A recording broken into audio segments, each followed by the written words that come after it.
अस्सलाम वालेकुम, मेरा नाम मोहसिन सिद्दीकी है और आज मैं आपको बताऊंगा कि गूगल डॉक्यूमेंट्स की जो हम शीट बनाते हैं और एक टेम्पलेट जब ये बन जाता है और दूसरी शीट हमें एग्जैक्टली इसी टाइप का, जैसे कि एक चेकलिस्ट है ये और ये बॉक्सेस बने हुए हैं, ये डिजाइन किया गया है।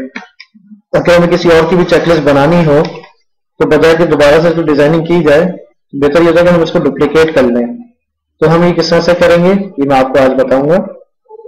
ये हम यहाँ पे नीचे देख रहे हैं कि चेकलिस्ट तो जो शीट्स होती हैं इनके ये टैब्स दिए हुए होते हैं। तो हम इन टैब्स पे जब क्लिक करेंगे तो मुझे एक और चेकलिस्ट बनानी है हायरिंग की, तो मैं ये करूंगा कॉपी टू पे जाके क्लिक कर दूंगा।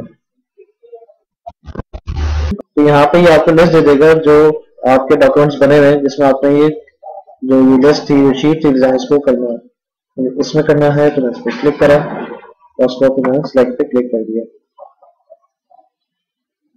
अब ये कह रहा है कि इसने ये शीट उस वर्कबुक के ऊपर कॉपी कर दिया। हम ओके करेंगे तो ये डायलॉग बॉक्स खत्म हो जाएगा। ओपन टारगेट वर्कबुक पे क्लिक करेंगे तो वो पर्टिकुलर वही वाली शीट खोल देगा। अब हमारे पास सारे चेकलिस्ट मैनेजर्स है और ये चेकलिस्ट हमारे पास एज स्टॉप हो गया। हम अपनी मर्जी से अब इसको चेंज कर सकते हैं।